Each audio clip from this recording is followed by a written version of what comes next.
Good morning student. आज हम पढ़ेंगे पाठ एक कबीर के पद, जिसके कवि हैं कबीरदास जी। कबीर के पद पढ़ने से पहले हम कबीरदास जी के बारे में कुछ बातें जान लेते हैं। इनका जन्म 1938 में वाराणसी के पास लहरतारा में हुआ था। रचनाएं बीजक, जिसमें साखी, सबद एवं रमैनी संकलित हैं। मृत्यु सन 1518 में बस्ती के निकट मगहर में हुआ था। तो इस पाठ में कबीरदास जी ने पदों के माध्यम से बताने का प्रयत्न किया है कि परमात्मा सृष्टि के कण कण में व्याप्त हैं, अर्थात परमात्मा जो है सृष्टि के हर एक कण में फैले हुए हैं और उन्हें ज्योति के रूप में स्वीकारा जाता है और यह चराचर संसार में हमेशा दिखाई देगा। आगे उनका एक बात और है कि कबीर ने बाह्य आडंबर, जो भी बाहरी दिखावा है, उन पर प्रहार किया है। तो चलिए हम पाठ का पदों को पढ़ते हैं, उसके बाद अर्थ को समझाते हुए मैं आगे बढ़ रही हूँ। पहला पद है, हम तो एक एक करी जाना, दोई कहे तिन्ही को, कौ दो जग जिन जिन नाहिन पहचाना। एके पवन एक ही पानी, एके ज्योति समाना, एके खाक गढ़े सब भाणे, एके कोहरा साना। जैसे बाढ़ी काष्ठ ही काटे, अग्नि न काटे कोई, सब घटी अंतरी तुही, व्यापक धरे स्वरूपी सोई। माया देखी के जगत लुभाना, काहे रे नर गर्भाना, निर्भय भया कछु नहीं व्यापे, कहे कबीर दीवाना। अब यहाँ पे कबीरदास कह रहे कि हम तो हमेशा एक एक, मतलब यहाँ पे कवि ने बताया है, कबीरदास जी ने बताया है, एक एक करी जाना, अर्थात हमने एक एक करके उनको जान लिया है और वह कोई दो नहीं है और ना ही कोई तीन है, हमने इसे पहचान लिया। अर्थात यहाँ पे कबीर बताना चाह रहे हैं कि आत्मा और परमात्मा कोई अलग नहीं है, दोनों एक ही है। ठीक है, उस बात को उन्होंने जान लिया है, क्योंकि यहाँ पे कबीरदास जी का कहना है कि जिसने आत्मा और परमात्मा को एक मान लिया है, उसे स्वर्ग, उसे नरक की अनुभूति नहीं होगी, वह नरक को प्राप्त नहीं करेगा। ठीक है, क्योंकि उसने सच्चाई को जान लिया है।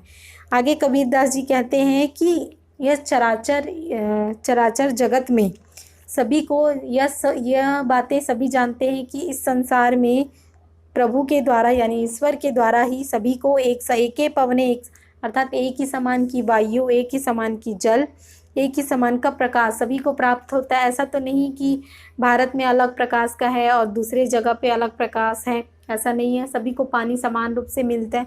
तो इस चीज़ को यहाँ पर कबीरदास जी ने कहा है। आगे है कि कबीरदास जी का कहना है कि एक एक खाक गड़े सब भाणे, एक एक कोहरा साना, अर्थात एक ही मिट्टी के सभी बने हैं। ठीक है, एक ही मिट्टी के सभी बने हैं और उनको बनाने वाला भी ईश्वर है, जो कि सब, देखिए एक बात यहाँ पे आपको साधारण तौर पे पता चलता है कि सभी मनुष्य एक समान नहीं होते, किसी में कुछ अच्छे गुण होते हैं तो किसी में बुरे गुण होते हैं। तो उसी चीज़ को यहाँ पे कबीरदास जी ने बताया है कि प्रभु जो हैं यानी ईश्वर जो हैं, उन्होंने किसके द्वारा, मिट्टी के द्वारा, जैसे कुम्हार जो है मिट्टी के घड़े बनाता है, तो यहाँ पे वह कुम्हार कौन है, ईश्वर के समान है। ठीक है, जो अलग अलग तरीके में बनाते हैं, तो किसी में अच्छे गुण हैं तो किसी में बुरे गुण हैं। आगे, जैसे बाढ़ी काष्ठ ही काटी, अग्नि ना काटे कोई। अब यहाँ पे बताया गया है कि बढ़ई लकड़ी को काट सकता है, ठीक है, लेकिन कभी भी वह उस लकड़ी में लगने वाले आग को कभी नहीं काट सकता। अर्थात वह लकड़ी को चाहे कितना भी कोई भी आकार दे सकता है, लेकिन कभी भी उसमें आग लगने वाली संभावना को वो कभी दूर नहीं कर सकता। सब घटी अंतरी तू ही, व्यापक धरे स्वरूपे सोई। अब यहाँ पे कह रहे हैं कि इस संसार में हर जगह तुम ही व्याप्त हो, इस बात से कोई भी अनजान नहीं है। माया देखी के जगत लुभाना, काहे रे नर गर्भाना। अब यहाँ पे कबीरदास जी कह रहे हैं कि इस संसार में माया के कारण लोग इस बात से अनभिज्ञ होते जा रहे हैं कि आत्मा, शरीर क्या है, नश्वर है, और आत्मा क्या है, अनश्वर, अर्थात आत्मा अमर है। तो हमेशा लोग इस बात से अनभिज्ञ हो जाते हैं कि लोग सोचते हैं कि आत्मा ही शरीर है, पर ऐसा नहीं है। शरीर तो नश्वर हो जाता है, शरीर नष्ट हो जाता है, शरीर को जला दिया जाता है, लेकिन आत्मा हमेशा अमर रहती है। आगे, निर्भय भया कछु नहीं व्यापे, कबीर दीवाना। अब यहाँ पे कबीरदास जी कहते हैं कि निर्भय होकर इस मतलब कई बार ऐसा होता है कि मनुष्य मृत्यु को देखकर डरने लगता है, तो निर्भय होकर इस चीज़ से डरो मत, ऐसा कबीर कह रहे हैं। क्योंकि आप सभी को यह बात से परिचित हो जाना चाहिए कि आत्मा और क्या है, परमात्मा एक ही है, और शरीर क्या है, नश्वर है, और जो आत्मा है वह अमर है। सेकेंड पैराग्राफ में आते हैं। संतो देखत जग बौराना, साच कहो तो मारन धावे, झूठे जग पतियाना, नेमी देखा धर्मी देखा, प्रात करे स्नाना, आतम मारी पका नहीं पूजे, उनमें कछु नहीं ज्ञाना, बहुतक देखा पीर औलिया, पढ़े कितबे कुराना, कै मुरीद तदबीर बतावे, उनमें उहे जो ज्ञाना, आसन मारी ढिम्ब धरी बैठे, मन में बहुत गुमाना, पीपर पाथर पूजन लागे, तीरथ गर्व भुलाना, टोपी पहरे माला पहरे, छाप तिलक अनुमाना। आगे संत कबीर कहते हैं कि हे सज्जनों, मुझे तो ऐसा प्रतीत होता है कि बौराना मतलब पागल होना, जग मतलब संसार, इस संसार के लोग पागल हो गए हैं।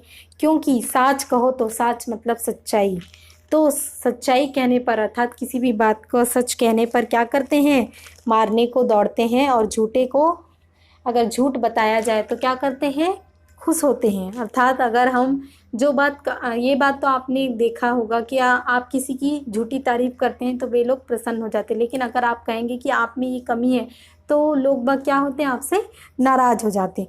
तो यहाँ पे उसी चीज़ को कबीर दास ने बताया कि नेमी देखा धर्मी देखा, प्रात करे स्नाना। अर्थात कबीर दास जी कहते हैं कि ऐसे ऐसे कुछ लोगों के बारे में उन्होंने बताया है कि जो नियमों का, नेमी मतलब नियमों का पालन करने वाले, धर्मी मतलब धर्म का पाखंड करने वाले। तो जो लोग नियमों का पालन करते हैं, जो लोग धर्म का दिखावा करते हैं, अर्थात जो प्रात करे स्नान, अर्थात जो प्रातःकाल स्नान करते हैं, आत्म मारी पखानी पूजे। अब यहाँ पे बता रहे हैं कि आत्म मतलब स्वयं, पखानी मतलब पत्थरों को, वे लोग आत्मा परमात्मा को छोड़कर पत्थरों की पूजा करते हैं, ठीक है, और अपने उसी ज्ञान को, उसी अज्ञानता को लोगों में देते हैं। बहुतक देखा पीर औलिया, पढ़े किताबे कुराना।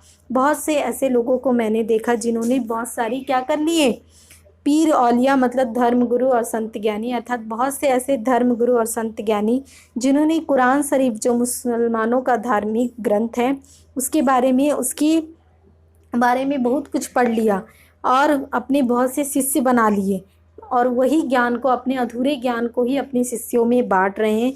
आसन मारी ढिम्ब धरी बैठे, मन में बहुत गुमाना। और ये लोग समाधि या ध्यान मुद्रा में बैठकर पीपल वृक्ष के नीचे पीपर पाथर पूजन लागे, अर्थात ये लोग क्या करते हैं, आसन मार कर ध्यान मुद्रा में बैठ जाते हैं और उसी चीज़ को, उसी अधूरे ज्ञान को ही उनमें गुमाना मतलब बहुत घमंड हो जाता है, और पीपल और पत्थर की पूजा करने लगते हैं और सारे तीर्थ घूम लिए ऐसा करते हैं। टोपी पहरे माला पहरे, छाप तिलक अनुमानम। ये लोग टोपी पहनकर, माला, विभिन्न प्रकार के माला और तिलक लगाकर अपने आप को अधिक ज्ञानी समझने लगते हैं। आगे है, साखी शब्द ही गावत भूले, आत्म खबरी न जाना, हिंदू कहे मोही राम प्यारा, तुर्के कहे रहीमाना, आपस में दो लरी लरी मोए, मर्म ना काहू जाना, घर घर मंत्र देत फिरते, महिमा के अभिमाना, गुरु के सहित सिख सब बूढ़े, अंतकाल पछताना, कहे कबीर सुनो हो संतो, ये सब भर्म भुलाना, केती कहो कहा नहीं माने, सहजे सहज समाना। अब यहाँ पे कबीर दास जी कह रहे हैं कि साखी शब्द ही, साखी मतलब साक्षी होता है, गवाह होता है, ठीक है, अर्थात जो चीज़ किसी के प्रूफ को साबित करती है उसे साक्षी कहा जाता है। इंग्लिश में प्रमाण, प्रूफ कहा जाता है, जिसका अर्थ होता है प्रमाण। शब्द ही मतलब वह मंत्र जो गुरु शिष्य को दीक्षा के अवसर पर देता है। तो यहाँ पर लोग बाग बहुत से ऐसे प्रमाण देते हैं, बहुत से ऐसे गुरु मंत्र देते हैं और कहते हैं कि आत्म खबरी ना जाना। आत्म खबरी ना जाना मतलब आत्मज्ञान, अर्थात जो संत ज्ञानी है उन लोग कहते हैं कि हमने आत्मा का ज्ञान तुम्हें दे रहे हैं, ऐसा कहते हैं।